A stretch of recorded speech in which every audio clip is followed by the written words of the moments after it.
மேல் ஒருவரும் இல்லையே, எல்லோருக்கும் மேலாக உயர்ந்தவர்.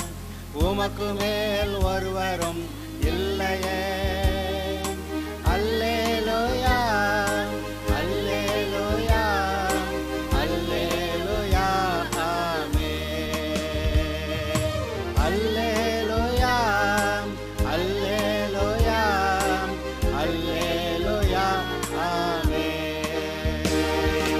ஒருவரால் சிருஷ்டிக்கப்படாமலே தாமாக என்றென்றும்.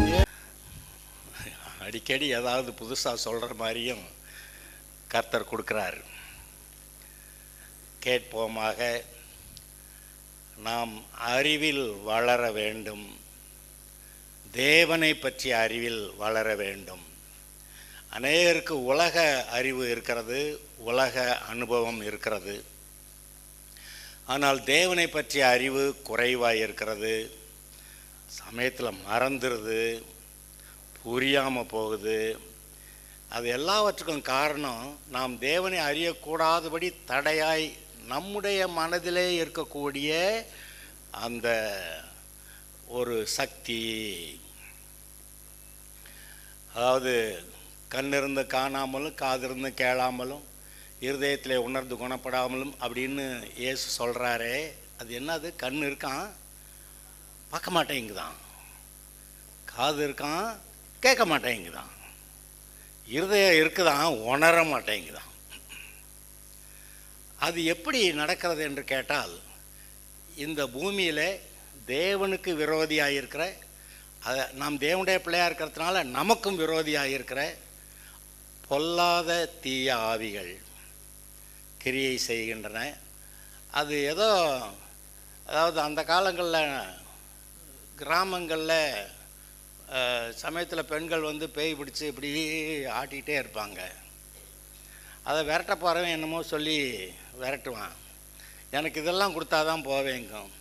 அதெல்லாம் எங்கே இருக்குது? இந்த அரைக்கா அப்படி அரிசி தர்றேன், சூடஞ்சாம்பிராணி வைக்கிறேன், நீ போனா போயிடும். அதெல்லாம் வேடிக்கை பார்த்துருக்கோம். அப்போ அந்த ஆவிகள், அந்த தீய ஆவிகள் மனதையும் கெடுக்குது, சரீரத்தையும் கெடுக்குது, வாழ்க்கையவே கெடுக்குது. அது மனதிலே கிரியை செய்கிறது. அந்த மனதை உணர்வு இல்லாமல், கர்த்தர் இருக்கிறார் அப்படிங்கிற உணர்வை இல்லாமல் ஆக்குது. கர்த்தர் பேசுறது அதை கேட்க விடாமல் பண்ணுது. ஆனால் இந்த உலகம் பேசுறது, அவன் அப்படி வாழ்கிறானா, அவன் கார் வாங்கிட்டானா, பெரிய மோட்டர் சைக்கிள் வாங்கிட்டானா, அது போகணுமா, அதில் எல்லாம் தீவிரமாக மூளை வேலை செய்யுது, இருதயம் வேலை செய்யுது.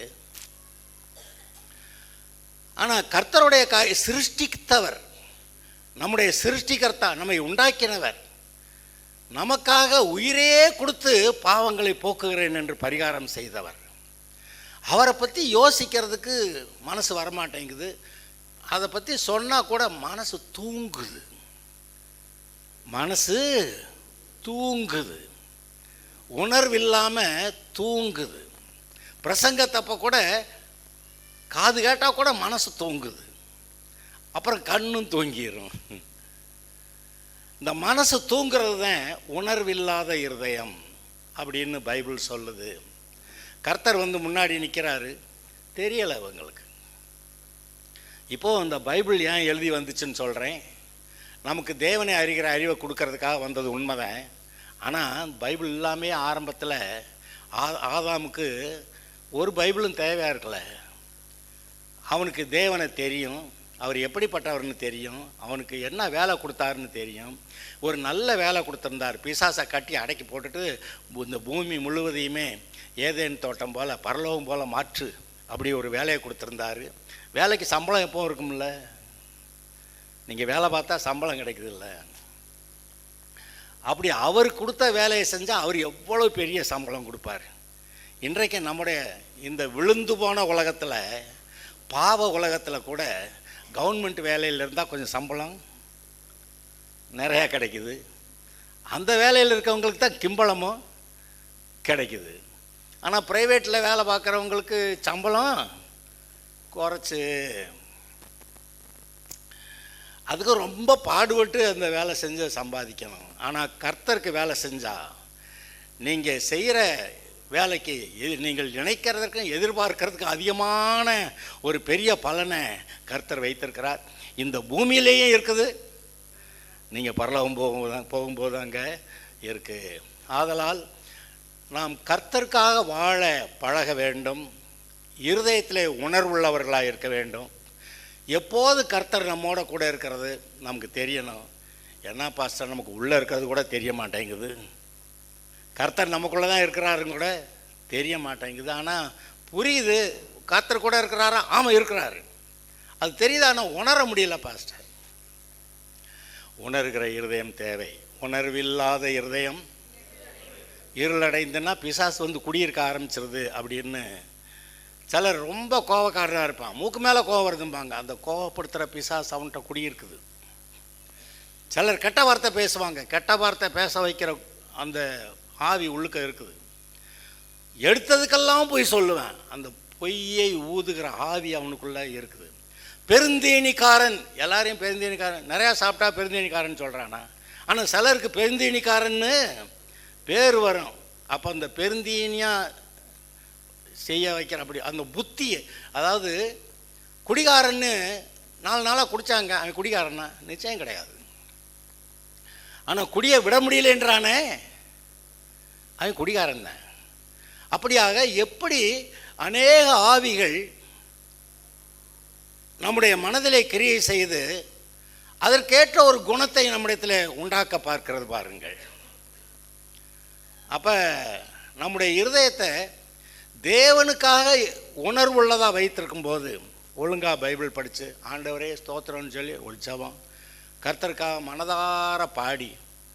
இப்போங்க நமக்கு மியூசிக்கெல்லாம் இருக்குது, தாளம் வருது, மியூசிக்கு தாளத்துக்கு ஏற்றாப்புல பாடுறது, மனசு பாடாமையே வாய் பாடுது. பார்த்தீங்களா, என்ன ஆச்சரியம்.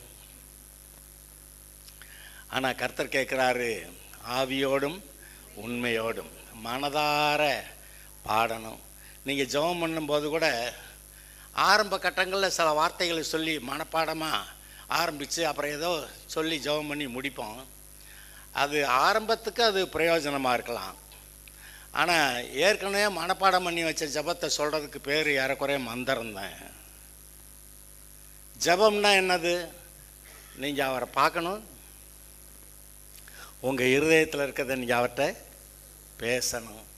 அப்போ அது இருதயம் உணர்வுள்ளதாக இருக்கும். நீங்கள் கடன்லாம் ஜெபம் பண்ண முடியாது.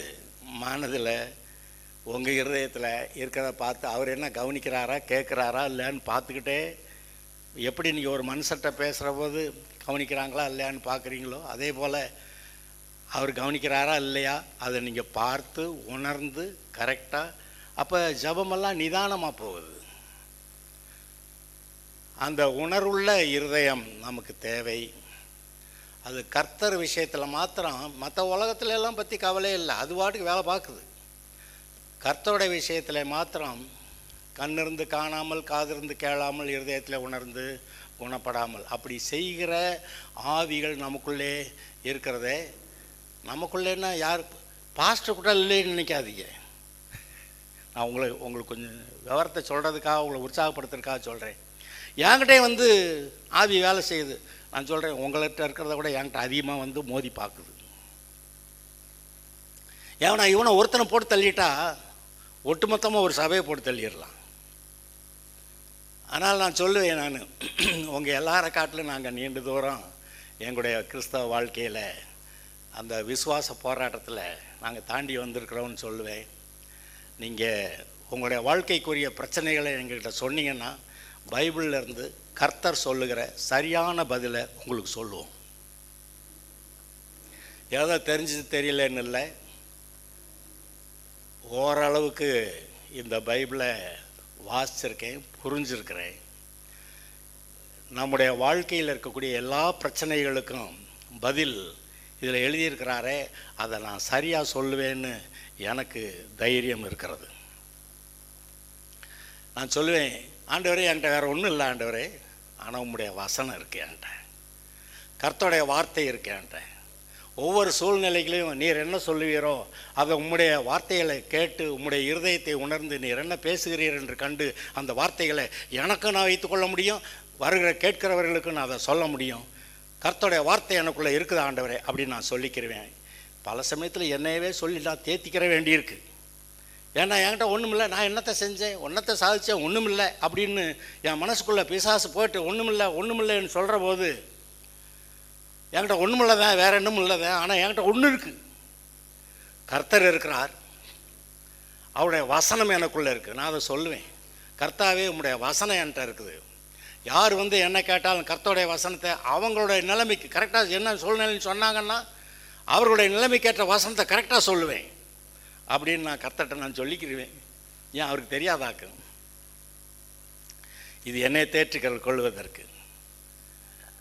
அதனால் இந்த வசனத்தை நீங்கள் கேட்கணும், அதுக்கு உணர்வுள்ளதாக இருக்கணும். அதனால தான் இப்போ நீண்ட பிரசங்கமெல்லாம் இல்லையே. முதல்ல 1/2 மணி நேரம் 2 பாட்டு, அப்புறம் இன்னொரு 1/2 மணி நேரம் முடிஞ்சு போகுது. ஆனால் பாடும்போது, ஆரம்பத்தில் பாடும்போது மனதார பாடுறதுக்கு நம்முடைய இருதயத்தை ஆயத்தம் பண்ணி வரணும். ஒவ்வொரு நாளும் சர்ச்சுக்கு வரும்போதெல்லாம் உணர்வுள்ள கர்த்தரை பார்க்க போகிறேன், நான் கர்த்தரை துதிக்க போகிறேன், கர்த்தருடைய ஆசீர்வாதத்தை பெற்றுக்கொள்ள போகிறேன், கர்த்தருடைய ஆசீர்வாதத்தை பெற்றுக்கொள்ள நான் சர்ச்சுக்கு போகிறேன் அப்படிங்கிற உணர்வோடு கூட நீங்கள் வரணும். நீங்கள் இங்கே வந்த உடனேயே அட்லீஸ்ட் இங்கே உள்ள நுழைஞ்ச உடனே கண்ட பேச்செல்லாம் விட்டுட்டு, ஆண்டவரே உம்முடைய பிரசன்னத்தில் வர்றேன், உம்முடைய அபிஷேகம் என்னை சூழ்ந்திருக்கிறது, என்னையும் அபிஷேகிப்பீராக, உம்முடைய வசனத்தை தருவீராக, என்னை பலப்படுத்துவீராக, என்னை வழிநடத்துவீராக, கர்த்தருடைய சித்தம் என்னுடைய வாழ்க்கையிலே நிறைவேறட்டும், என்னுடைய குடும்பத்தில், என்னுடைய பிள்ளைகளுடைய காரியங்களில் கர்த்தருடைய சித்தம் நிறைவேறணும், கர்த்தருடைய ஆசீர்வாதம் எங்களுக்கு வேணும். இந்த உலகத்து ஜனங்கள்லாம் பார்த்து எங்களை எதுவும் தரக்குறையாக சொல்லக்கூடாது, அவங்களுடைய தேவன் எங்கே அப்படின்னு அவங்க என்ன கேட்கக்கூடாது. அப்போ எங்களுக்கு ஏற்ற காரியங்களை செய்யணும் அப்படி சொல்லி நீங்கள் சொல்லணும். சில சமயத்தில் போராட்டங்கள் இருக்குது, அந்த போராட்டங்களில் நீங்கள் ஜெயிக்கணும்னு கர்த்தர் எதிர்பார்க்குறாரு. பரீட்சை வச்சா பாஸ் பண்ணணும், 10th பாஸ் பண்ணணும், 12th பாஸ் பண்ணணும், அப்புறம் டிகிரி பாஸ் பண்ணணும். அப்போ தான் பெரிய பெரிய இடத்துக்கு போகலாம். இல்லை ஒன்றும் பாஸ் பண்ண வேண்டாம், சரி தோட்ட வேலை, காட்டு வேலை, ஏதாவது மம்பட்டி வேலை, அதையாவது போகலாம். அதை கூட ஒழுங்காக செய்ய தெரியாதவன் இருக்கிறான். அதை என்ன செய்கிறது? அதாவது படிச்சிருந்தாலும் படிக்காத இருந்தாட்டையும் நல்ல ஒரு புரிந்து கொள்ளுதல், ஒரு உணர்வு, எந்த வேலையை செஞ்சாலும் நல்லா செய்கிற அந்த மனநிலை, அது நம்ம கர்த்தருக்காக வாழுகிற வாழ்க்கை. நீங்கள் கர்த்தருக்காக வாழலைன்னா அப்புறம் உலகத்துக்காக, பிசாசுக்காக தான் வாழ்ந்து போக வேண்டி வரும். ஏனென்றால் நானே வழியும் சத்தியமும் ஜீவனுமாயிருக்கிறேன், என்னால் என்று ஒருவனும் பிதாட்ட ஆண்டவர்கிட்ட வர முடியாது, பரலோகத்துக்கு வர முடியாது அப்படி சொல்லிட்டாரு. அதனால் இன்னும் சொல்கிறேன், உலகத்தில் இந்த உணர்வில் காரணத்தினால தான் கடவுள் யாருன்னே தெரியாமல் எங்கேயாவது போய் எதையாவது கும்பிட்டுக்கிட்டு இருக்கிறாங்க. ஏன்னா மனிதன் சிருஷ்டிக்கப்பட்ட போது ஆண்டவரை வணங்கி ஆண்டவருடைய வழியில் ஆண்டவருடைய ஆசீர்வாதத்தை பெற்று நல்லா வாழணும்னு ஆண்டவரை ஆராதிக்கிற அப்படிப்பட்ட ஒரு மனநிலையோடு கூட உண்டாக்கப்பட்டவன் இவன் பாவத்தை செஞ்சு கெடுத்ததுனால எதை வேணாலும் கும்பிடலாங்கிற மனநிலையை இந்த பிசாசு உண்டாக்கி விடும். அதில் வேகமாக போகுது, இந்த மனசு அங்கே வேகமாக போகுது. எனக்கு ரொம்ப ஆச்சரியமாக இருக்கும், அந்த பாகால்களை பின்பற்றுவாங்க. பைபிள் சொல்லுது, இஸ்ரவேலர் பாகால்களை பின்பற்றி அங்கே தங்களுடைய பிள்ளைகளை எல்லாம் கூட அந்த பாகால் தெய்வத்துக்கு பலியிட்டாங்க, அக்கினியினால் தகனித்தாங்க. எங்களை எனக்கு அப்படியே ஒன்றும் விளங்காது, புரியாது, என்ன நடக்குதுங்க. கர்த்தர் நம்மளை கூப்பிட்டு, என் பிள்ளைடா நீ, அம்மா நீ என் பிள்ளை, என் கூட வா, என்கிட்ட வந்துடு, நான் உன்னை பக்கத்தில் உட்கார வச்சுக்கிறேன், உன்னதங்களில் பரலோகத்தில் பக்கத்தில் உட்கார வச்சுக்கிறேன்னா, இவன் எங்கேயோ போய் எதையோ கும்பிட்டு தான் பிள்ளைகளை பெற்று வளர்த்த பிள்ளைகளை அக்கினியில் தகனிக்கிறானே, அந்த தெய்வத்துக்கு தகனிக்கிறேங்கிறானே, என்ன மனுஷன். நமக்கு விலங்கலை, புத்திக்கு எட்டலை, ஆனால் அவன் செய்கிறான். இப்படி பொல்லாத தீய ஆவிகள்கிட்ட போய் சிக்கி கொண்டு கிடக்கிற அவர்களை மீட்கிறதுக்காக தேவன் தம்முடைய ஒரே குமாரனாய் இயேசுவை பூமியில் நமக்காக அனுப்பி நம்முடைய பாவங்களுக்கு சிலுவையிலே பரிகாரம் செய்தாரே, அந்த பாட்டை தான் இப்போ பாடணும். ரத்தமே, சிந்தப்பட்ட ரத்தமே, விலையேறப்பெற்ற ரத்தமே, அந்த ரத்தம்தான் நம்மை மீட்கிறது. நம்முடைய பாவங்களுக்கு பரிகாரம் என்றால் அங்கே நம்மை போன்ற அல்லது நம்மை விட உயர்ந்த ஒரு ஆள் வந்து தன் ஜீவனை கொடுக்கணும். வெறும் ஆட்டுக்குட்டியை பலியிட்டு நம்ம பாவத்தை போக்க முடியாது. அதுக்காக தேவன் தம்முடைய ஒரே பேரான குமாரனை, அது எனக்கு இன்னும் கொஞ்சம் ஆச்சரியப்படுத்துகிற காரியம், கர்த்தராகிய இயேசு கிறிஸ்து உலகத் தோற்றத்துக்கு முன்னே நமக்காக அடிக்கப்படுகிற ஆட்டுக்குட்டியாக தேவன் தெரிந்து வைத்திருந்தாருங்கிறது இன்னும் எனக்கு புத்தி கேட்டாதுங்க. அப்படியா என்ன நினச்சிக்கிட்டா, எனக்காகவா இயேசுவா, அந்த அதாவது உலகத் தோற்றம் முன்னே அங்கே இயேசுவா எனக்காக அடிக்கப்பட்ட ஆட்டுக்குட்டியா? என்னங்கடா அது, நான் என்ன அப்படி என்ன பெரிய ஆளா? நான் ஒன்றும் இல்லை, ஆனால் எனக்காக அவர் பாராட்டிய கிருபை. இந்த நரகத்துக்கு இந்த பிசாசுல போய் மாட்டாம, பாவத்துக்கு அடிமையாகாம, பிசாசுக்கு அடிமையாகாம, நம்ம கர்த்தருடைய பிள்ளையா அவருடைய ஆசீர்வாதத்தை பெற்று எல்லா நன்மைகளையும் பெற்று வானத்துக்குரிய பூமிக்குரிய சகல நன்மையை பெற்று சம்பூர்ணமாக ஒரு வாழ்க்கையை வாழ கர்த்தர் நம்மை அழைக்கிறாரே.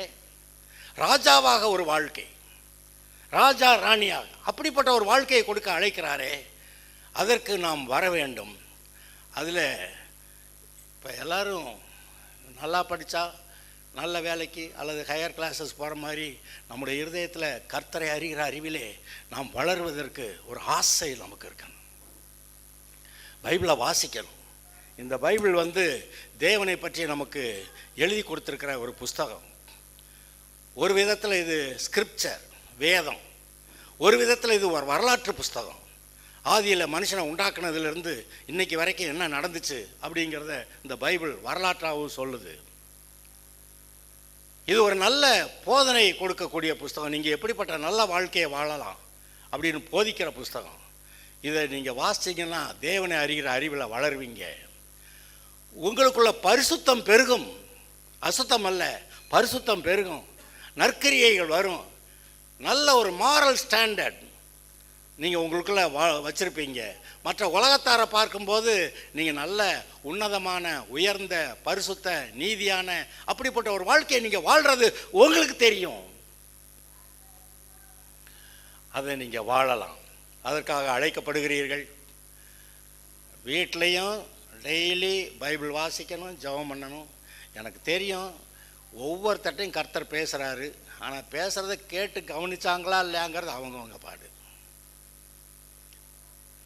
நான் சொல்லுவேன், ஒரு நோட்டு போடுங்க. இன்றைக்கி சொல்கிறேன்னா இன்றைக்கி நோட்டை போட்டு நாளையிலேருந்து காலையில் என்ன பேசினார் அப்படிங்கிறத இன்றைக்கி குறித்து வைங்க. இல்லை சில நாளில் பேசலை கிடையாது, ஒவ்வொரு நாளும் பேசுவார். ஒரு நாளைக்கு 10 தடவை கூட பேசுவார். அதை நீங்கள் குறித்து வைங்க. ஒரு வருஷத்தில் how God has led you, how God has guided you, எப்படி உன்னை வழி நடத்தினார், எப்படி ஒரு சிக்கல்லேருந்து உன்னை காப்பாற்றி விட்டுருக்கிறார், எப்பேற்பட்ட ஆபத்திலிருந்து உன்னை காப்பாற்றி விட்டுருக்கிறாரு, எப்பேற்பட்ட ஆசீர்வாதத்துக்குள்ள கர்த்தர் கொண்டு வந்து விட்டுருக்கிறாரு, எந்த தீங்குகளெல்லாம் விளக்குனார், எந்த ஆசீர்வாதத்தால் நம்ம கொண்டு வந்து கொடுத்தார், அதெல்லாம் உங்களுக்கு தெரியும். இப்பொழுதும் மேலோட்டமாக பார்க்கும்போது கூட நீங்கள் ரட்சிக்கப்பட்ட காலம் முதல், ஏன் ரட்சிக்கப்படாத காலத்தில் கூட உங்களை காப்பாற்றிருக்கிறத உங்களுக்கு கண்டுபிடிக்க முடியும். அதுக்கு பிறகு எப்பேற்பட்ட ஒரு நன்மைகளுக்குள்ளே வந்திருக்கீங்க, எப்பேற்பட்ட ஆசீர்வாதங்களை பெற்றிருக்கீங்க. நம்மளை கவுக்கணுன்னு நம்மளை எத்தனை பேர் நம்மளை சூழ்ந்திருந்தாங்க, அத்தனை பேர்த்துக்கிட்ட இருந்து நம்மளை காப்பாற்றி இன்றைக்கி வச்சிருக்கிறாரு. அதுவே ஒரு பெரிய காரியம். எது இருந்தாலும் இல்லாட்டி இன்றைக்கு நீங்கள் மரித்தால் பரலோகம் போகிற ஆளாக இருக்கீங்களே, நரகம் அல்ல பரலோகம் போகிறவர்களாக இருக்கிறீர்களே, அது பெரிய விஷயம் இல்லையா? இந்த நரகம் பரலோகம் பற்றி அதை பேசுவேன் நான். நரகம்னா என்னது? அது தேவனற்ற ஒரு இடம், சபிக்கப்பட்ட இடம், மனுஷர் வேதனைப்படுற இடம், நம்பிக்கையே இல்லாத இடம். இந்த இடத்த விட்டு தப்புவோமா? என்னைக்கு தப்புவோம்? தப்பவே முடியாது. நம்பிக்கையே இல்லாத ஒரு இடம். அங்கே போயிட்டு திரும்பி எங்கேயும் வரவே முடியாது. இட்டர்னல் ஹெல், நித்திய நரகம். அங்கே போகக்கூடாதுங்கிறதுக்காக கர்த்தர் இப்போ நம்ம உலகத்தில் நம்மக்கிட்ட பேசியிருக்கிறார். நம்ம வந்திருக்கிறோம், இன்னும் சுற்றி இருக்க எல்லாத்துக்கிட்டையும் பேசிட்டு தான் இருக்கிறாரு. அந்த பிசாசு கூட சேர்ந்து பாவம் செஞ்சு அந்த நரகத்துக்கு போயிடாதியே, நீ வா, என் கூட வா, நான் பரலோகத்துக்கு கூட்டி போகிறேன் அப்படின்னு உலகத்தில் எல்லா மனுஷட்டையும் பேசிக்கிட்டு இருக்கிறாரு. அது கேட்டு வருகிறது நல்லது. அப்படி வந்தால் தேவனோட கூட சதா காலமும் பரலோகத்தில் இன்பமான ஒரு ஒரு அர்த்தமுள்ள வாழ்க்கையை நீங்கள் வாழ்வீர்கள். இப்போ நிறைய பேருக்கு தெரியல, இங்கே நம்ம என்ன தான் செய்கிறோம், எங்கேருந்து வந்தோம், இப்போ எங்கே போகிறோம், ஒன்றும் தெரியாது. ஏதோ பிறந்தா வளர்ந்தோம், பிள்ளை பெற்றோர் வளர்த்து விட்டாங்க, படிக்க வச்சாங்க, வேலைக்கு போனேன், ஏதோ சம்பாரிச்சனாக்கும், கல்யாணத்தை பண்ணானா, குடும்பத்தை நடத்தினானாக்கும், அதோடு போகுதாக்கும். எல்லாரும் செத்து போகிற மாதிரி நானும் போடுறேன். இதான் வாழ்க்கை. நாய்க்கு நமக்கு என்னையா வித்தியாசம் பண்ணால், நாய் பிறக்குது, லொல்லு குலைக்குது, சாப்பிட்டு கிடச்சி ஒரு நாள் செத்து போகுது. நம்ம அது மாதிரியா? You are in the image of God. தேவனுடைய சாயலிலே, தேவனுடைய ரூபத்தில் இருக்கிறீர்கள். உயர்ந்த விதமாய் சிருஷ்டிக்கப்பட்டிருக்கிறீர்கள். நீங்கள் உயர்ந்த இடத்துல இருக்கும்படி, உயர்வில் இருக்கும்படி நீங்கள் உண்டாக்கப்பட்டவர்கள். அதனால் அதை பெற்றுக்கொள்ளணும், அதில் வாழணும். இன்றைக்கு இந்த ரட்சிப்பை பற்றி இப்படியெல்லாம் பேசிகிட்டு இருக்கிறோமே, இயேசு கிறிஸ்து மரித்து உயிர்த்தெழுந்த அந்த நாட்களிலே காய்பா என்ற ஒருவன் அங்கே இருந்தான்னு உங்களுக்கு எல்லாருக்கும் தெரியும். அவனை பற்றி ஒரு சில வார்த்தைகள் இன்றைக்கு நான் சொல்ல போகிறேன். காய்பா வேதத்தை நன்றாக கற்று அறிந்தவன். மேசியா என்று ஒருவர் வருகிறார், அது அவனுக்கு தெரியும். அவர் பெத்லகேமில் பிறப்பார். அபிஷேகம் பெற்றவராய், மேசியான்னு சொன்னாவே அபிஷேகம் பெற்றவரா வருவார். பைபிளில் எழுதியிருக்கிறபடி லேவியராகமத்தில் பலிகள் சர்வாங்க தகன பலி, சமாதான பலி, போஜன பலி, பாவ நிவாரண பலி, குற்ற நிவாரண பலி, இப்படி இப்படி மேசியா என்னுடைய பாவங்களுக்கு பரிகாரம் செய்ய வரப்போறாருங்கிறது அவனுக்கு தெரியும். ஏசாயா 53 எப்படி அடிக்கப்படுகிற ஆடா அவர் வர்றாருங்கிறதெல்லாம் தெரியும். ஆனால் வருவார், எப்போ வருவார், எப்படி வர்றாரு எனக்கு தெரியலன்றான். ஆனால் எதிர்பார்த்து கொண்டிருந்தார்கள் இஸ்ரவேலர் எல்லாருமே எதிர்பார்த்தாங்க. ஆனால் இதெல்லாம் வேதத்தை கற்று தேர்ந்தவர்கள் ரொம்ப அதிகமாக எதிர்பார்த்தாங்க. ஒரு காலகட்டம் வந்தது, ஏரோது 2 வயதுக்குட்பட்ட ஆண் பிள்ளைகளெல்லாம் கொன்னானே, அந்த காய்பா அல்லது அந்த சமயத்தில் பிரதான ஆசாரியான இருந்தவங்களுக்கு செய்தி போயிருக்குமா, போயிருக்காதா? நமக்கு சாதாரண செய்தி வருகிறது, அவங்களுக்கு இன்டெலிஜென்ஸ் ரிப்போர்ட், ரகசிய செய்திகள் எல்லாமே. இப்போ நம்முடைய தேசத்தில் தலைவர்களாக இருக்கிறவர்களுக்கு அங்கே இன்டெலிஜென்ஸ் ரிப்போர்ட், ரகசியமாக சில செய்திகள் தேசம் எங்கேருந்து அங்கே போகும். அதுபோல் காய்பாவோ அந்தந்த காலகட்டங்களில் இருந்த பிரதான ஆசாரியர்களோ கவர்னர்களோ எல்லாருக்கும் என்ன நடக்குதுங்கிற செய்தி போய்கிட்டே இருக்கும். அப்போ 2 வயதுக்குட்பட்ட ஆண் பிள்ளையை கொல்லும்போது ஏரோது கொள்றானே, அப்போ இந்த ஆசாரியர்கள் கவனிச்சிருக்க மாட்டாங்களா? எதுக்கு கொன்னா? அடுத்து இவர் தான் யூதருக்கு ராஜா.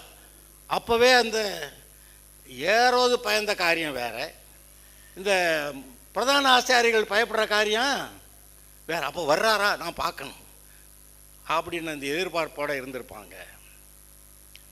யோவான் ஸ்நானன் வந்து ஞான ஸ்நானம் கொடுக்குறான். போயிட்டாங்களா இல்லையா? ஏய் நீ யாரு, ஏன் ஞான ஸ்நானம் கொடுக்குற, விசாரிச்சாங்களா இல்லையா? கேட்டாங்க. அப்போ அவன் சொல்கிறான், என்னை காட்டிலும் பெரியவர் ஒருத்தர் வருகிறார். நான் இல்லை, இன்னொருத்த சொல்கிறான், உங்கள் மத்தியில் அவர் இருக்கிறாருன்ட்டான். அப்போ அது இன்னும் கொஞ்சம் அவங்களுக்கு ரொம்ப சுருதி ஏறி இருக்கும். அப்புறம் பார்த்தோம்னா நிறைய அற்புதங்கள் நடக்குது. ஒரு ஆள் வந்திருக்கிறாரு, அற்புதங்கள்லாம் நடக்குது, வியாதிகள் சுகமாகுது, பிசாசு ஓடுது. அப்புறம் போதனைகள்லாம் அற்புதமான போதனைகளாக வருது. அவரை மடக்கணும்னு என்ன கேள்வி கேட்டாலும் மடக்க முடியல. சதுசேயரை அவர் வாயடைத்தார் என்று கண்டு பரிசேயர்கள் போய் அங்கே கேள்வி கேட்க போனாங்க. அப்புறமேல அவர் சொன்ன பதிலெல்லாம் கேட்டு அதுக்கு மேலே ஒருத்தரும் பேச தைரியம் இல்லாமல் போச்சு. இந்த விஷயமெல்லாம் காய்பாக்கு போயிருக்குமா, போயிருக்காதா? இப்போ என்ன நடக்குது? விசாரிச்சுக்கிட்டே இருக்கிறாங்க. ஆனால் என்ன பண்ணுறாரு? ஓய்வு நாளில் போய் சுகமாக்குறார். அப்போனா இது கர்த்தர்கிட்டருந்து வந்த ஆளாக இருக்க முடியாதே அப்படின்னு சொல்லி ஒரு கேள்வியெல்லாம் வருது. ஆனால் இவர் நல்ல காரியம்தான் செய்கிறாரு. அதுக்கு கேள்வி கேட்டால், ஏன் இப்படி செஞ்சேன்னு கேட்டால், ஏன்டா உங்கள் வீட்டில் ஆடு குழிக்குள்ளே விழுந்துட்டா தூக்கி விட மாட்டியா? அது மாதிரி இப்படி ஒரு நற்கிரியை செய்ய நல்லது தானே. அதுக்கு அவனால் பேச முடியலை. அவங்க வாயெல்லாம் அடைச்சி விட்டார். இப்படி எட்டிக்கு போட்டியாக தெரியுது. ஒரு நேரம் ஆலயத்துக்குள்ளே நுழைஞ்சு அந்த காசுக்காரர்கள், மணி எக்ஸ்சேஞ்சர், அப்புறம் இந்த ஆடு எல்லாம் விற்கிறவங்க கடைசிக்கு என்ன பண்ணுறாங்க, ஆலயத்துக்கு புறம்பே கொண்டு எங்கேயோ ஒரு இடத்துல ஆடு மாடு விற்றா அதை வாங்கிட்டு பலியிடுறது கொண்டு வர்றது போல இவங்க ஆலயத்துக்குள்ளே கொண்டு விற்க வந்துட்டாங்க. ஏன்னா பிஸ்னஸ் பிளேஸ் அது அப்படின்னு சொல்லி எல்லாத்தையும் கவுத்து விட்டு சவுக்கு எடுத்து அடிக்க ஆரம்பித்தா, எந்த அதிகாரத்தில் நான் இதை செய்கிறேன்? அவன் கேள்வி என்னது? எந்த அதிகாரத்தினால இதை செய்கிறேன்? அப்போ அவங்க ஆராய்ச்சி பண்ணுறாங்க, கவனிக்கிறாங்க. ஒரு நேரம் இவர் லாசர் உயிரோட எழுப்பி விட்டார். செத்தவனை எழுப்பி விட்டாரா? அப்போ அவங்களுக்கு எல்லாம் விசாரிக்கிறாங்க, என்ன நடக்கிறது பார்க்குறாங்க. கொஞ்ச நாளில் பார்த்தா பாம் சண்டே, குருத்தோலை ஞாயிறு, இவர் வர்றாரு. எப்படி? கழுதைக்குட்டி ஆகிய மரியின் மேலே ஏறி, சீயோனே உன் ராஜா வருகிறார் அப்படின்னு சொல்லி அந்த வசனம் அவனுக்கு தெரியும். நீங்கள் ஒன்றும் சொல்ல வேண்டியதில்லை. இப்படி வருகிறார்னு சொன்னோடனே, கர்த்தராய் தேவனுடைய நாமத்தினாலே வருகிறவர் ஸ்தோத்தரிக்கப்பட்டவர் அவன் சொல்கிறானே, பாடுறானே, இந்த பிள்ளையெல்லாம் பாடுது. வந்துட்டான்கள்ல, அந்த பிள்ளைங்க சொல்கிறதெல்லாம் கேட்கிறீரோ?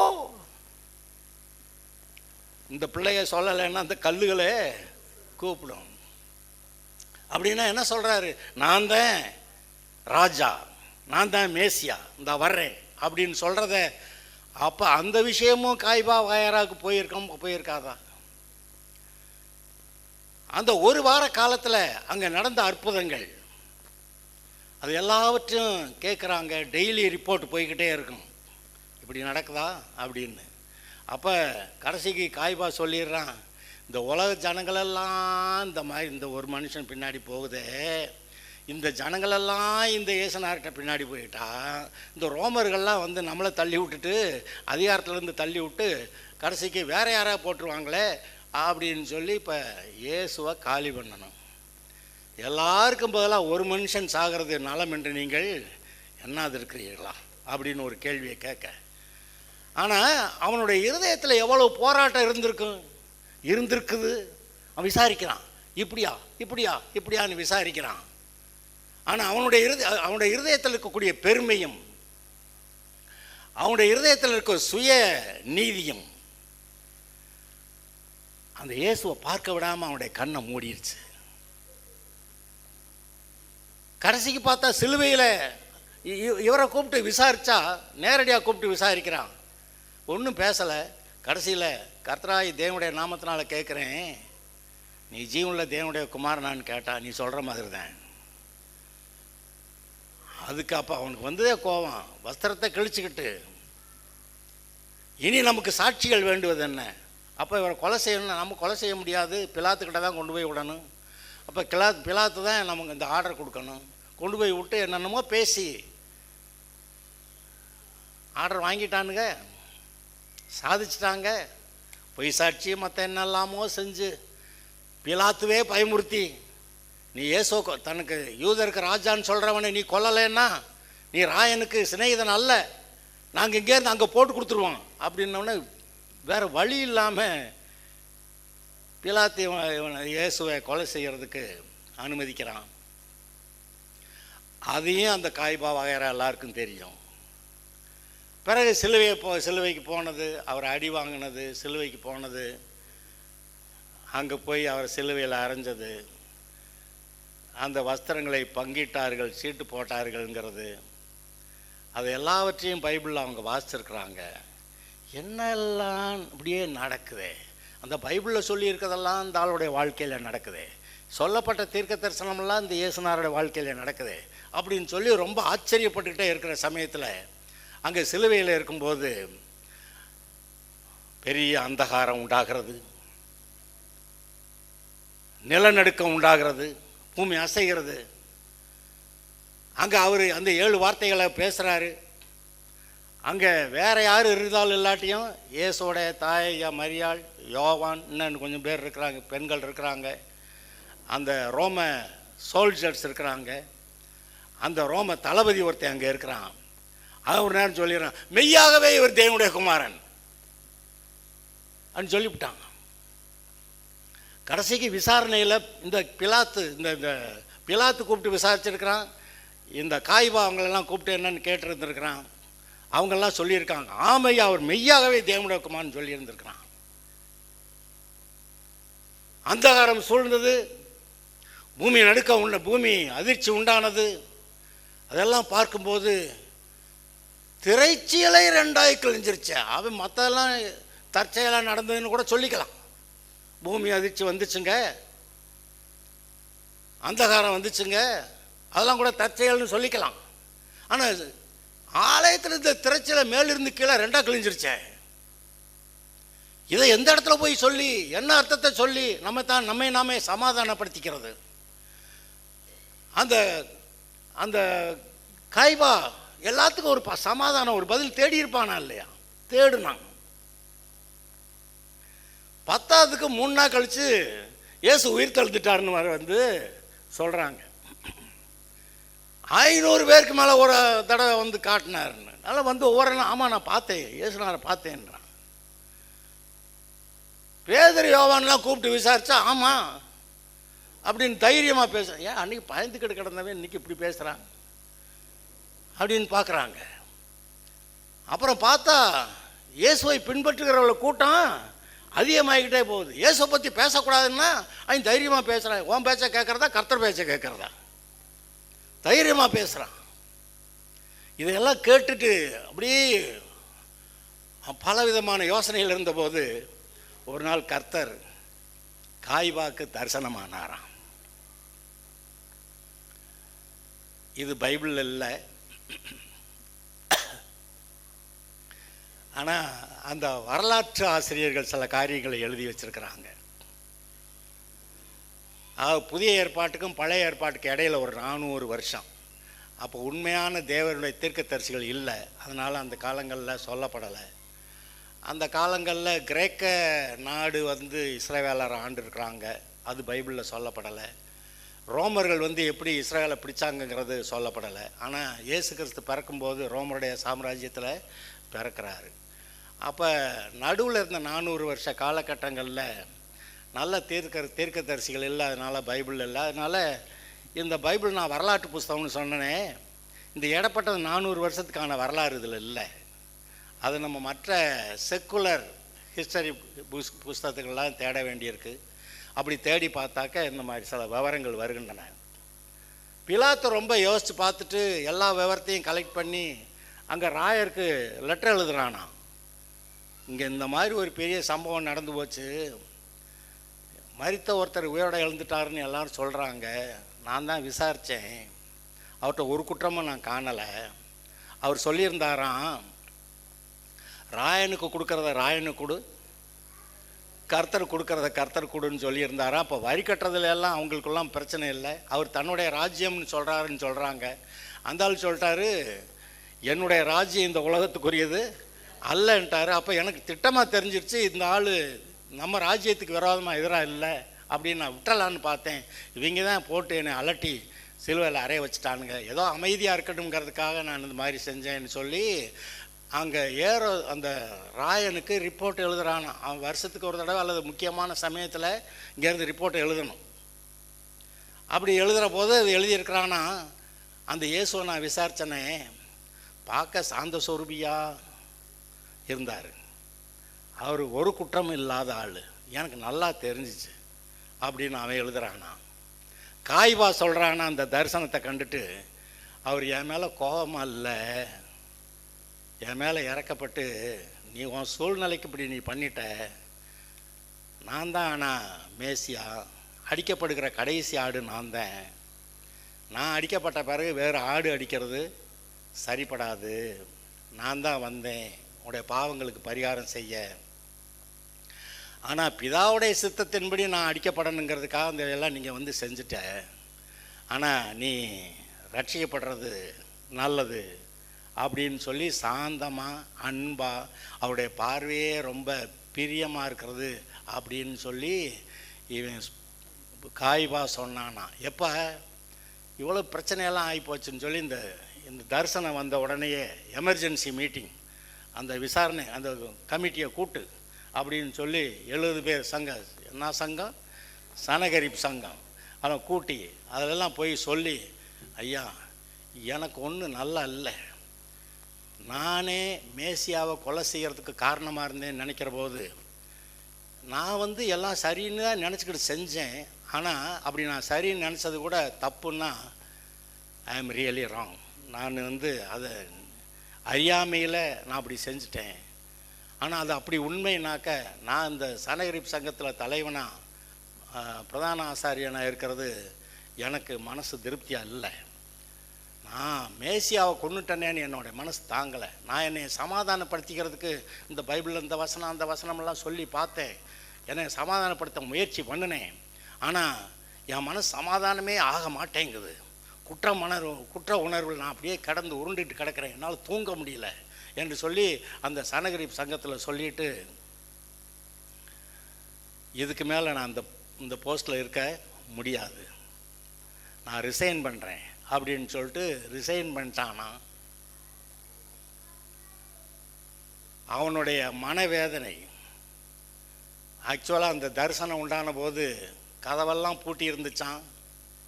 இவனும் இவன் மனைவி இவனுடைய மாமனார் அண்ணா அவங்க 3 பேர் தான் அந்த வீட்டில் இருந்தாங்களாம். அங்கே காவல்காரர்கிட்ட சொல்லியிருந்தாங்க, ஏப்பா ஒன்றும் நிம்மதியாக இல்லை, என்ன விவரம்னாலும் என்கிட்ட முதல்ல என்கிட்ட நேரடியாக சொல்லிட்டு தான் யாரையும் உள்ளுக்க விடணும், மற்ற ஆட்கள் யாரையும் உள்ளே விடாத, என்னை தொந்தரவு பண்ண விடாத அப்படி சொல்லிட்டு தான் இருந்தானா. கதவெல்லாம் பூட்டிட்டு தான். ஆனால் ஏசு உள்ளே வந்துட்டாரான். என்கிட்ட வந்து இதை மாதிரி பேசிட்டு போனார் அப்படின்னு சொல்லி அந்த சனகரிப் சங்கத்தில் சொல்லிவிட்டு ரிசைன் பண்ணிட்டானா.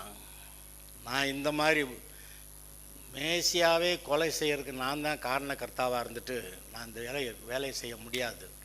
அதுக்கப்புறம் அவனுக்கு உதவியாக இருந்த ஒரு மனுஷனை அந்த பொசிஷனில் வச்சாங்களாம். அவன் ரொம்ப நிதானமாக காரியங்களை செஞ்சானா அப்படின்னு சொல்லியிருக்கு. நீங்கள் கேள்வி கேட்கலாம், அது என்ன பாஸ்டர், காய்பாக்கா போய் கர்த்தர் வந்து தரிசனம் கொடுத்து ரட்சிக்கப்படுறதுக்கு வாய்ப்பு கொடுத்தாரு அப்படின்னு நீங்கள் கேட்கலாம். ஆமாம், கேள்வி சரிதான். ஆனால் யூதாசை கூட சிநேகிதனேன்னு தானே கடைசியில் சொன்னார். அப்போ அது நல்லா தானே பேசுகிறாரு. என்னமோ மாட்டி விட்டோம்னா அவன் மனம் திரும்பி இருக்கலாம்ல. மனம் வாய்ப்பு கொடுக்கறதுக்கு தானே அப்பைக்கு கர்த்தர் அவன்கிட்ட சிநேகிதனேன்னு சொல்கிறாரு. பேதுரு மனம் திரும்பி வந்துட்டான், இவனும் மனம் திரும்புறதுக்கு வாய்ப்பு கொடுக்கறதுக்கு தானே கர்த்தர் யூதாஸ்கிட்ட அப்படி பேசியிருந்தார்.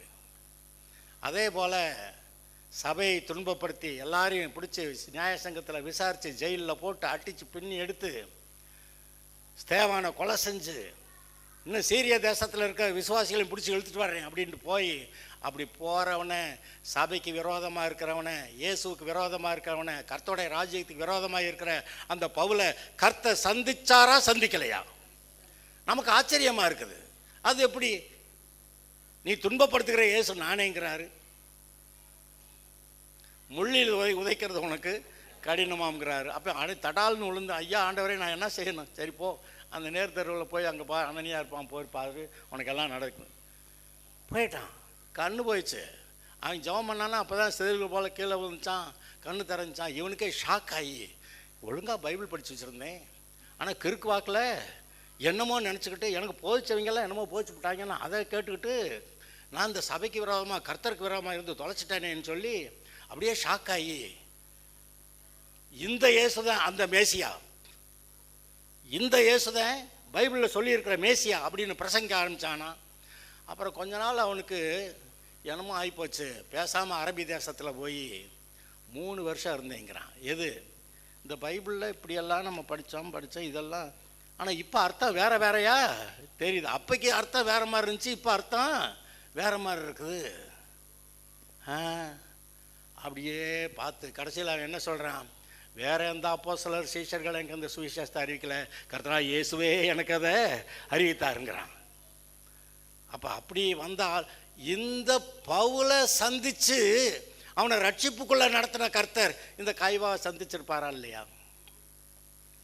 அதாவது பைபிள் படி கர்த்தருடைய குணாதிசயங்களின்படி இவருக்கு விரோதமாக இருக்க எல்லாரையுமே ரட்சிக்கணுங்கிறதான அவருடைய விருப்பம்.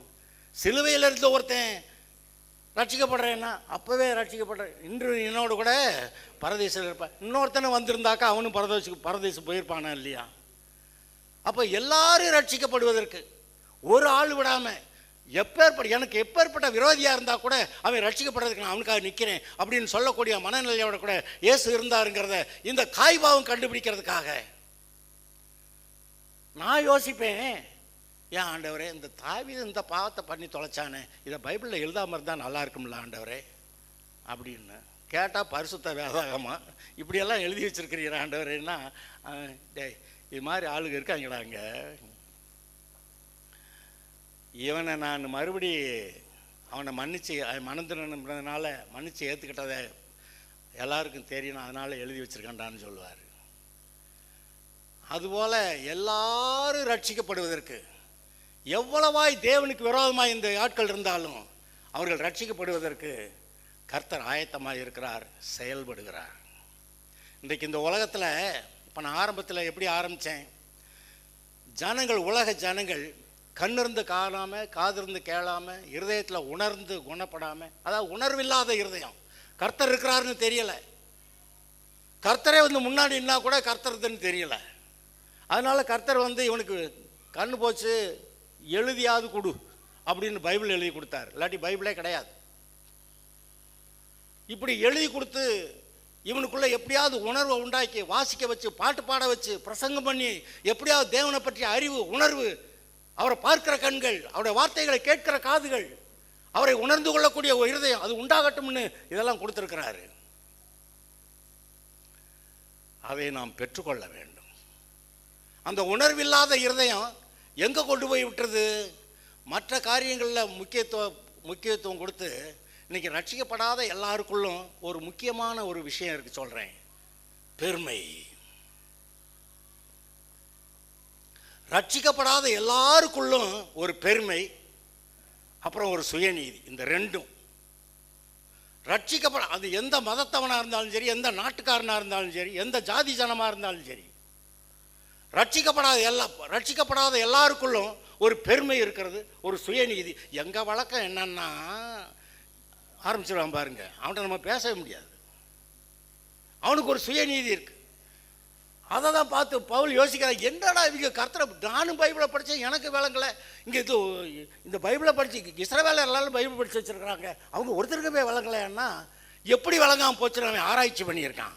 ஆராய்ச்சி பண்ணி தான் ரோமரில் 9, 10, 11 அதிகாரத்தில் இந்த இஸ்ரவேல் ஜனங்கள் தங்களுடைய சுய பெருமையினால் சுய நீதியினால் அவங்க கர்த்தரை விட்டுட்டு தங்களுடைய நீதியை, தேவனால் உண்டாகிற அந்த நீதியை விட்டுட்டு சுயநீதியை தேடினாங்க. இன்னைக்கு நாம் என்ன சொல்கிறோம், தேவனே, அதாவது நாமெல்லாம் கிறிஸ்துவுக்குள் தேவனுடைய நீதியை, நம்ம தான் நீதின்றோம், தேவனுடைய நீதியாக இருக்கிறோம்ன்றான். ஆனால் இவன் என்ன தேடுறான், நாங்கள் நீதிமான்கள், நல்ல காரியங்களை செஞ்சு நாங்கள் நீதிமான்கள் அப்படி சொல்லிக்கிட்டு இருக்கிறான். அப்போ சுயநீதிக்கு போயிடுது. அதனால தான் பவுல் எழுதுகிறான் 9, 10, 11 அதிகாரங்கள் ரோமரில் அவங்க எப்படி கெட்டாங்கன்னு இவன் கண்டுபிடிக்கிறான், எப்படி இஸ்ரவேலர் கெட்டாங்கன்னு கண்டுபிடிக்கிறான். அதனால் அந்த விவரத்தை அங்கே எழுதி வைக்கிறான். அருமையானவர்களே, இன்றைக்கு நமக்குள்ளே கூட அந்த பெருமையெல்லாம் விட்டுட்டு தான் வந்தோம். ஆனாலும் இன்னும் கொஞ்சம் பெருமை வேலை செய்யுதுன்னா அதை தூக்கி கழட்டி வச்சுட்டு சுயநீதியை தூக்கி வெளியே போட்டுட்டு கர்த்தரால் உண்டாகிற தேவனுடைய நீதி, இயேசு கிறிஸ்துவால் உண்டாகிற தேவனுடைய நீதி, நம்ம தான் கிறிஸ்துவுக்குள் தேவனுடைய நீதின்னு சொல்கிறாரு, அதை ஏற்றுக்கிட்டு நம்ம தேவனுடைய பிள்ளையாக இருக்கிறோங்கிறத ஏற்றுக்கிட்டு அவர் கொடுக்குற நன்மைகளை எல்லாம் சுதந்திரித்து நாம் வாழும்படி மனதை கர்த்தர் பக்கம் திருப்ப வேண்டுமே ஒழிய வேறு காரியங்களை பார்க்கக்கூடாது. இருதயத்தை கர்த்தருக்கு உணர்வுள்ளதாக வைக்கணும், கவனிக்கணும். பாடும்போது அவருக்காக பாடணும், ஜெபம் பண்ணுறப்ப அவர்கிட்ட ஜெபம் பண்ணணும். இப்போ என்ன அப்படி இல்லையான்னு கேட்காதீங்க. ஆனால் என்ன பண்ணுறான், சொல்லி கொடுத்த ஜெபத்தை வச்சு, மனப்பாடம் பண்ண ஜெபத்தை வச்சு மந்திரம் மாதிரி ஓதிப்புட்டு அப்புறம் முடிச்சிருச்சுன்னு எந்திரிச்சு போகிறோம். நம்மை நாமே சமாதானப்படுத்தி கொள்ளுகிறோம். நம்ம இருதய சமாதானமாக இல்லாதப்ப நம்மளை சமாதானப்படுத்த ட்ரை பண்ணுறோம். காய்பா சொல்கிறான், நான் என் இருதயத்தை சமாதானப்படுத்தி கொள்ள என்னமெல்லாமல் செஞ்சு பார்த்தேன், வசனத்தை சொன்னேன், அதை சொன்னேன், இதை சொன்னேன், ஒன்றும் சமாதானமே வரல, நிம்மதியே இல்லை, நான் சாகிறது செத்தாலும் கர்த்தர்ட்ட தான் போய் விழுந்து சாகணும் அப்படின்னு சொல்கிறானா. அதுபோல் இன்றைக்கு நிலைமை இருக்குதுங்க. இந்த உலக ஜனங்கள், பலவிதமான ஜாதிகள், பலவிதமான ஜனங்கள், பலவிதமான மதங்கள், கலாச்சாரங்கள் எல்லாமே என்ன நடக்குதுன்னு பார்த்தா, அவரவர்கள் தங்களுடைய சுயநீதியை நிலைநாட்ட, தங்களுடைய தற்பெருமையை சொல்லிக்கொண்டு வாழுகிறார்களே ஒழிய கர்த்தரை நோக்கி பார்க்கவில்லை. ஆனால் கர்த்தரை நோக்கி பார்த்து கண்டுபிடித்த நீங்கள் பாக்கியவான்கள். இன்னமும் கர்த்தர் சொல்றார், நோக்கி பார், பிரகாசம் அடைவாய். ஆசீர்வாதம் இங்கேயோ அங்கேயோ அல்ல, கிழக்கிலும் மேற்கிலும் வனாந்தர திசையிலும் இருந்து ஜெயம் வராது. ஜெயம் கர்த்தரால் வருகிறது. சிலர் குதிரையை குறித்தும் சிலர் ரதங்களை குறித்தும் மேன்மை பாராட்டுகிறார்கள். நாங்களோ எங்கள் தேவனாகிய கர்த்தருடைய நாமத்தை குறித்தே மேன்மை பாராட்டுவோம். அப்படி இருக்கணுங்க நீங்களும் நானும். ரட்சிக்கப்பட்டிருக்கிறக்கா சந்தோஷம். ஆனால் கர்த்தரை அழைக்கிற அழைப்பு, இன்னும் கொஞ்சம் பேரை நீங்கள் பேசி ரட்சிப்புக்குள்ள நடத்துங்க. நம்முடைய வாழ்க்கை கர்த்தருக்காக இருக்க வேண்டும். மற்றெல்லாம் உலகத்தின் நிறைவு எல்லாமே பிசாசுடையதாக இருக்கிறது. பூமி அது நிறைவும் கர்த்தருடையது. உலகம்னாவே அர்த்தம் வேற. உலகம்னாவே பிசாசு அவனுடைய ஜனங்கள் எல்லாம் சேர்ந்து உலகம். ஆனால் பூமின்னா அது உலகத்தை சொல்லலை, பூமி கர்த்தர் உண்டாக்குன, பூமியும் நிறைவும் கர்த்தருடையது. அந்த காய்பா சொன்னானா, இந்த இயேசு உண்மையிலேயே இந்த மேசியாவாக இருந்தால் நாட்கள் போக போக போக இந்த இயேசுவை பின்பற்றுகிறவர்கள் அதிகமாகி அதிகமாகி அதிகமாகி பூமி முழுசுமே நிரம்பிடுவாங்க அப்படின்னு சொன்னானே. ஏன்னா பைபிள் அப்படி எழுதியிருக்கு அப்படின்னு அவன் சொல்கிறான். இந்த எவ்வளோ தடை இருந்தாலும் இந்த விசுவாசியோட எண்ணிக்கை கூடி கூடி பூமியெல்லாம் நிரம்பி, பூமி கர்த்தருடைய மகிமையை அறிகிற அறிவினால், மகிமையால் நிறைந்திருக்கும், தேவனை அறிகிற அறிவினால் நிறைந்திருக்கும்னு எழுதியிருக்கிறபடி அப்படி ஆகும்னு சொன்னானா. அப்படி ஆகிக்கிட்டே போச்சு. கொஞ்ச நாளில் ரோமாபுரி ஆளுகையில் இருந்த எல்லா பகுதிகளிலும் விசுவாசிகள் வந்துட்டாங்க. பவுலுடைய காலங்களில் எத்தனை சபைகள் எத்தனை வந்திருக்கு பாருங்க. அப்ப பெருகி கொண்டே போகிறது. இன்னும் அடக்குமுறைகள் இருக்கின்றன, ஆனால் சபை பெருகிறது. அடக்குமுறைகள் இருக்கின்றன, ஆனால் சபை பெருகிறது. இன்றைக்கு சொல்லுகிறேன், நம்மை சுற்றி அடக்குமுறை பிசாசு நேரடியாக அடக்கி பார்க்குறான், அல்லது ஆட்கள் மூலமாக அடக்கி பார்க்குறான், என்னென்னமோ பண்ணுறான், ஜாதி ஜானா மத காரியங்களை யூஸ் பண்ணுறான். ஆனால் சபை வளர்கிறது. நீங்கள் வளருவீங்க, நீங்கள் நல்லா இருப்பீங்க, கர்த்தருடைய வேலையை செய்வீங்க. அல்லேலூயா. இன்னும் அநேக சபைக்கு நீங்கள் கூட்டிகிட்டு வரலாம். வந்து உட்காந்து பாரு, 4 நாளைக்கு உட்காந்து கேளு, பிடிச்சா இரு, பிடிக்காட்டி எந்திரிச்சு போ அப்படி நீங்கள் சொல்லலாம். கட்டாயமாக அவங்க ரட்சிக்கப்படுங்கிற அவசியம் கிடையாது. ஆனால் வாய்ப்பு கொடுக்க வேண்டும். வா 4 நாளைக்கு வந்து உட்கார், 4 ஞாயிற்றுக்கிழமை வா அப்படி சொல்லிட்டு கூட்டிகிட்டு வந்தோம்னா கர்த்தர் அவங்ககிட்ட பேசுவார். ஏற்றுக்கிற இருதயம் இருந்தால் இருப்பாங்க, ஏற்றுக்கிற இருதயம் இல்லாதவங்க பாவிகள். ஆமாம், சபையில் நீதிமான்களை சபையில் நிலை நிற்பதில்லை இந்த மாதிரி அத்துக்கிட்டு ஓடிடுவான். அத்துக்கிட்டு ஓடுறவனை நம்ம இங்கே வைக்கவும் கூடாது. இங்கே கூப்பிட்டு வச்சா அவன் இருக்கிறவனை கெடுப்பான். அதனால் போகிறேன்றவனை போக விட்டுறலாம். கர்த்தர் நம்மோடு கூட இருக்கிறார், உங்களுக்காக இருக்கிறார், எனக்காக இருக்கிறார். நம்முடைய நல்வாழ்வுக்காக தேவன் தம்முடைய குமாரனை கொடுத்திருப்பார். ஆனால் வேறு என்னத்தை கொடுக்க மாட்டார். உங்களை ஆசீர்வதிக்கிறவர், வானத்துக்குரிய பூமிக்குரிய சகல ஆசீர்வாதங்களால் ஆசீர்வதிக்கிறவர் அவர் இருக்கிறார். உங்களை வாழ வைப்பார். நாம் நம்முடைய சுய காரியங்களில் கர்த்தருக்காக வாழுவேன் என்று ஒரு தீர்மானம் எடுக்கலாமா? எந்த ஜெபம் பண்ணலாம்.